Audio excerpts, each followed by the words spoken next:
This chapter reminded me of a VH1 Behind the Music documentary, except for this one would be called VH1 Brook Behind the Afro. What is it about afros?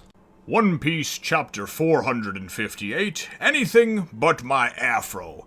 Man, what you always talking about afros in this One Piece for, Not man? my afro, anything but that. Well, hello, my brothers and sisters and afro-toting wearers of the Nerd Nation. I, as always, am Jim, and I'm here to bring you another review on the awesome and excellent and Afrocentric tale of One Piece. Now, our last chapter saw, of course, the Beast, Oars, waking up and really seeing Franky and Robin go and not being able to save Nami. Absalom was able to get away with her, but them able to kind of come to the rescue of Chopper and Usopp, and at least seeing those four reunited. And really, that's how the chapter wound up ending off. I had forgot to mention, too, that there was one last question that Franky had wanted to ask Brook before they departed in that chapter. And then, we didn't know what the question was, but then when it cut back to Robin and Franky, Franky was crying. And we know that Franky, although acts like a hard ass, he's still very emotional and very much like an Usopp or a Chopper in the emotions department. He just tries to act big and bad. But, you know, he's a blubbering mess a lot of times. So whatever it was that Brook told him was obviously something that moved him to tears. That's how things left off, though, and things wind up actually picking up right there. It's great. We get to see, Luffy as this huge oars monster, and it's great because he had called for meat, and they're feeding him meat. They're bringing him meat. They're bringing him in. He's just eating. And he goes and he's just like, he's not talking like a normal zombie, right? He's talking like Luffy, He's just like, okay, geez, I need to get up and stretch, Thanks for that meat, onion guy. And they're like, you can't talk to the master like that. And this and then he's like, master, what are you talking about? He's going to be the pirate king. He's like, I'm going to be the pirate king. I want to go stretch my legs and then I'll go and I'll sail. I want to sail around the world.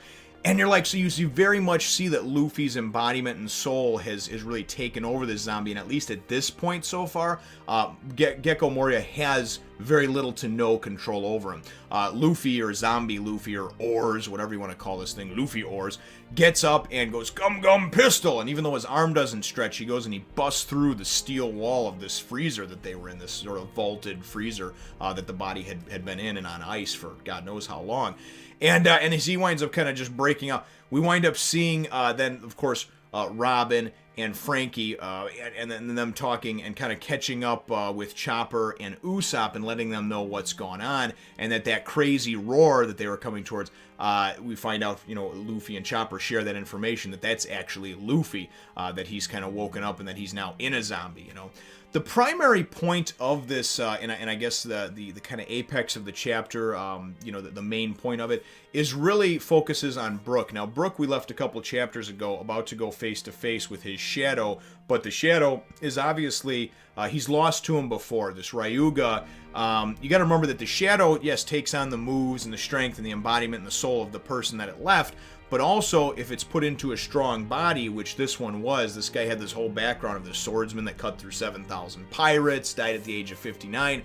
But the point is, this dude's like an ancient, hardcore samurai. So that mixed with Brook and everything that he had wound up being 5 years ago something that was too overwhelming for Brook to defeat. So the primary point of this chapter is telling Brook's little bit of a flashback of 5 years ago. When he was on the island, he was scared shitless running around. He wound up actually seeing some zombies, and one of them he overheard them talking about how one of them must have been a newbie because he ate a salted fish from the sea, or whatever the case may be. We know that salt separates the shadow then again from the reanimated corpse. So Brook thinks initially that it's fish, right? So he goes to Dr. Hogback and he's threatening him, and he's like, and I want to know, and he's like, and he threatens to go and put fish all over the island, and Hogback's like, what would that do? And then Brook puts two and two together and he goes, wait, maybe it's the salt in the fish, right? And of course Hogback's like, oh, with salt? I don't know what you're talking about. But Brook realizes that it's then the salt that's their weakness. He then goes and wreaks havoc across the island, taking out various zombies. And it's really kind of funny because some of the zombies, and back before the flashback, that are checking on the ones that have all been taken out by Robin and Franky are like, what the hell? Our whole motto is like, can't be killed, pretty much like indestructible.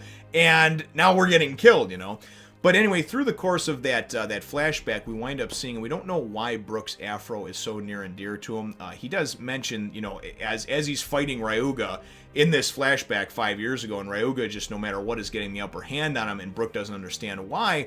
And again, we know why as the reader, you know, and it's not like it took a lot to, you know, add 2 + 2 and make it not be 5. But as he winds up talking to him, you know, Ryuga's like, I should cut off your afro and this and that, because he knows that he can't kill him, right? Because if he kills him, he'll be dead too. So anyway, the bottom line is that Brook winds up agreeing to leave the island if he you know lets him live and everything else. And but he made a big beef about the afro. You know, now that I'm dead, you know, the hair won't regrow and this and that. My afro is very near and dear to me. So it's basically, please don't take my afro. Please don't touch my afro. And that's actually like the name of the chapter itself. So. Anyways, that flashback, again, you know, it wound up serving as a setup to see what had happened, what transpired, and what happened when Brook was his time on Thriller Bark 5 years ago. So now Brook is back, and it goes back to the present, and he's about to face off with Ryuga, and he's coming at him, and he says, I'm much stronger than I was before. And this all started because Ryuga said, what, are you gonna go and cry about your afro again? Don't touch my afro like you did 5 years ago? And then you go into the flashback, you know. As he comes out of it, though, and he comes at him, he says, no, I've trained, I've become stronger over that 5 years, so now I can defeat and I can beat you for the opportunity that I would run into you again. We then are going, and we're taken back to the Thousand Sunny. As they're going and running down and out this passage, the 4 that are still there, Usopp and Chopper and Robin and Franky, they're, of course, going back to the ship to see if Luffy, Sanji, and Zoro are there. And they wind up running down these steps out the back way, and they're, boom, right there's the dock. There's the Thousand Sunny. And they're like, oh, that's convenient. And realize it was right outside the Master's room, right? So anyways, they get onto the ship and they can't find it. There's muddy footprints all over the place. Usopp's scared to death, of course, thinking there's still zombies on board. They wind up finding them in the dining hall, and we're treated to this lovely picture of the 3 of them, right? They've been done up by the zombies, apparently. And they're trying to wake him up, Nami's not there to go and give him like the three bitch slap that she normally would, you know? So it's funny because we wind up getting Usopp. He goes and he's like, all right, I got this. Look, there's a beautiful female swordsman carrying lots of meat. So I love this because we get beautiful female. Luffy's like, meat? And then Zoro's like, what? Swordmaster?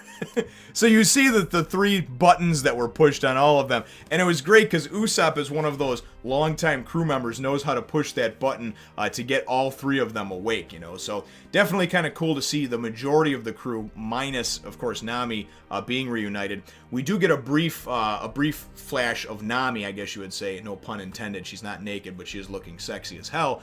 And she's laying there unconscious, and apparently they're going to put a dress on her, and I don't know if her shadow has been taken yet, but Absalom is going to try to go through with this just weird, sadistic, sort of perverted marriage that he's got going on. So that's how the chapter ends off over here. And to tell you the truth, my chapter question is going to be for you. Which character do you like more out of the newer characters that we've seen or we've been introduced to? Brook or Franky? And why? I really just, I enjoy both characters myself and haven't really settled on a favorite. I'm always so torn with things. I want to say, though, that I really do like Franky, but I like Brook's style, man. I like how he coped with being scared 5 years ago on Thriller Bark by humming, and that's how he became the humming swordsman and kind of known around the island. I just like a lot of things that we've seen so far about him, and maybe it's only because he's still got a lot of mystery surrounding him. We haven't gotten that big flashback and everything else to tell us of his past, but I really like the character so far. But I'd like to know what your thoughts are and what your favorite character is amongst those two, either Brook or Franky, and why. Leave your answer to that question in the comments down below. Feel free to hit the thumbs up, the like button if you should think that I deserve it, and subscribe if you haven't done so already. We will look forward to catching all of you in the next Fun Nation. Remember to check out my other channels and follow me on Facebook and Twitter, and as always, from the bottom of my heart, I appreciate all of your support.